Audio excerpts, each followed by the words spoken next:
Assalamualaikum warahmatullahi wabarakatuh, dan salam sejahtera untuk kita semua. Bukan rahasia lagi bahwa bersepeda memiliki banyak manfaat kebugaran, baik fisik maupun mental.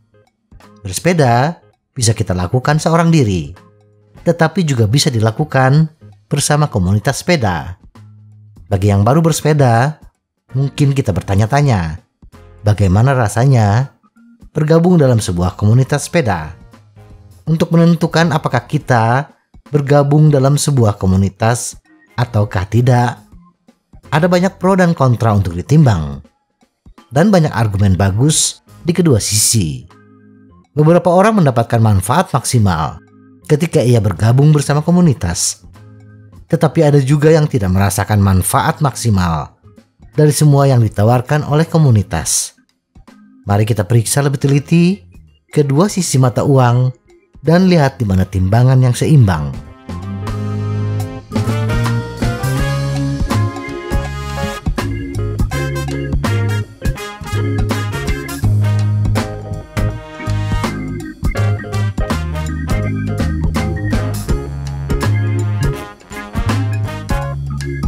Apa alasan terbaik untuk mempertimbangkan bergabung? Pertama dan terpenting, salah satu keuntungan terbesar bagi banyak orang adalah aspek sosial dari komunitas sepeda. Pertama-tama, mari pertimbangkan beberapa kesempatan yang dapat kita manfaatkan saat menjadi bagian dari komunitas. Kesempatan untuk mendapatkan teman baru dan bertemu orang-orang yang menarik. Kita tidak harus selalu bersepeda dengan seseorang dari komunitas kita, tetapi ini dapat memberikan cara baru yang menarik untuk berolahraga.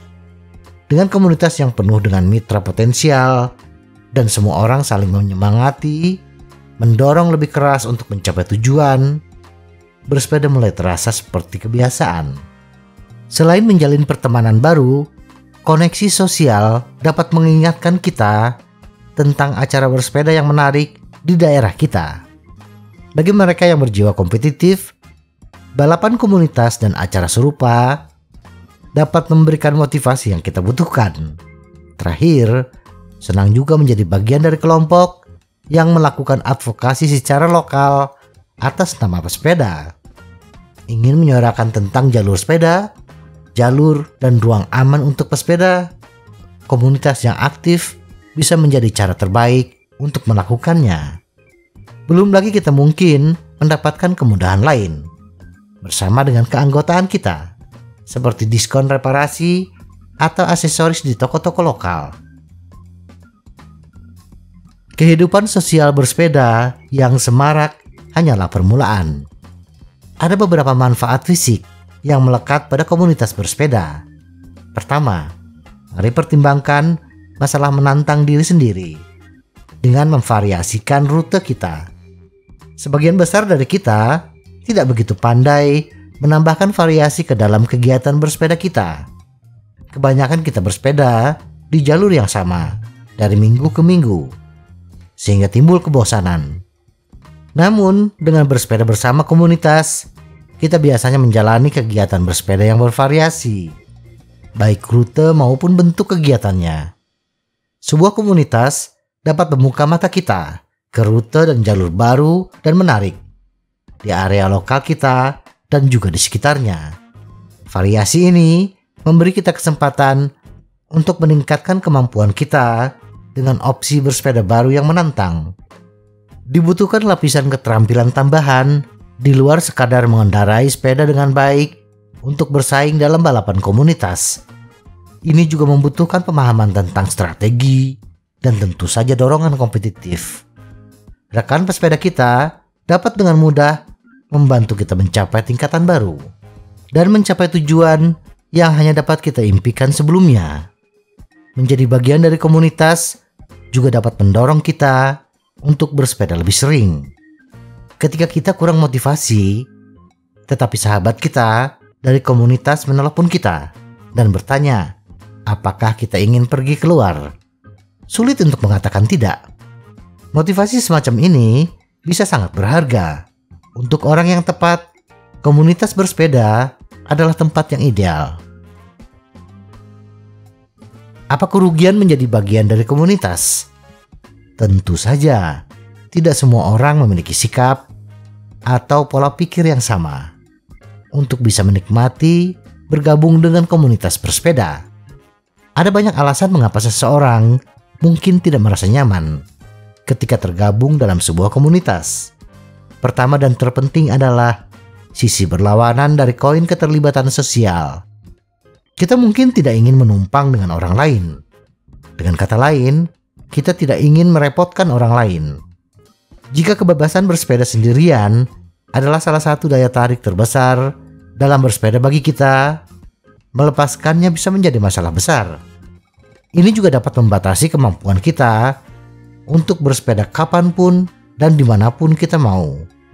Jika kita sudah mendedikasikan banyak waktu dan energi untuk bersepeda bersama komunitas, kapan kita akan menemukan waktu untuk menjernihkan pikiran saat melakukan soloran? Kadang-kadang dalam sebuah komunitas juga ada klik tertentu yang sangat jelas dan sikap para senior yang tidak disukai pendatang baru. Ketika pesepeda memiliki istilah dan sejarah mereka sendiri, satu sama lain perlu waktu untuk menyesuaikan diri dengan pengaturan baru. Tidak semua orang akan cocok untuk kelompok semacam ini. Bukan berarti kita antisosial bila kita tidak bisa menikmati bersepeda dengan sekelompok orang tertentu. Kita mungkin ingin mencari komunitas lain untuk dicoba. Namun, bisa jadi kita lebih cocok bersepeda sendiri daripada bersama orang lain. Kita mungkin lebih suka berlatih dengan kecepatan sendiri. Padahal suasana kompetitif dan kesempatan balapan komunitas dan acara yang diselenggarakan merupakan keuntungan bagi banyak orang, namun bisa merugikan orang lain. Tekanan persaingan tidak selalu menjadi sensasi yang menyenangkan bagi sebagian orang. Ini bisa menimbulkan kecemasan dan sangat membuat stres. Orang-orang ini tampil jauh lebih baik ketika mereka dapat menetapkan tujuan mereka sendiri dan memulai sendiri proses pencapaiannya. Bersepeda dalam kelompok besar dan menghadapi dinamika persaingan dapat menghambat kemajuan mereka. Jika tujuan kita adalah berfokus pada peningkatan kebugaran fisik dan kesehatan mental, gangguan seperti ini tidak ideal. Bersepeda berkelompok menghadirkan keamanan bersepeda dalam jumlah yang membuat kita sangat terlihat oleh orang lain di jalan. Namun, itu juga membawa bahaya tabrakan dan cedera yang tidak disengaja. Jika menghindari cedera bersepeda dengan segala cara adalah tujuan kita, mungkin yang terbaik adalah menghindari gaya bersepeda dempet-dempetan yang akan kita temui ketika bersepeda berkelompok. Pada akhirnya, yang penting adalah tingkat kenyamanan kita di komunitas. Jika kita merasa tidak cocok atau keterampilan kita belum cukup berkembang untuk mengimbanginya, tidak ada salahnya untuk melewatkan kesempatan ini untuk saat ini. Luangkan waktu untuk mundur dan mengevaluasi pilihan dari posisi yang terbaik untuk tubuh kita. Eksperimen dengan opsi. Temukan yang terbaik untuk kita. Jadi, jalan mana yang tepat untuk kita? Jelas ada banyak hal yang perlu dipikirkan ketika menentukan apakah bergabung dengan komunitas bersepeda adalah pilihan yang tepat untuk kita buat. Ingatlah bahwa kita tidak harus tinggal di komunitas selamanya. Jika kita merasa bisa mendapatkan sesuatu darinya, mengapa tidak mencobanya? Kita selalu dapat kembali ke kebebasan jalan terbuka dengan bersepeda sendiri jika kita tidak betah. Pada akhirnya, ini semua tentang membuat keputusan yang paling bermanfaat bagi kesehatan fisik dan mental kita. Jika kita menyukai tantangan bersepeda di komunitas, ambil risiko. Ini bisa menjadi pengalaman baru yang luar biasa. Semoga informasi ini bermanfaat. Tetap sehat, salam goes.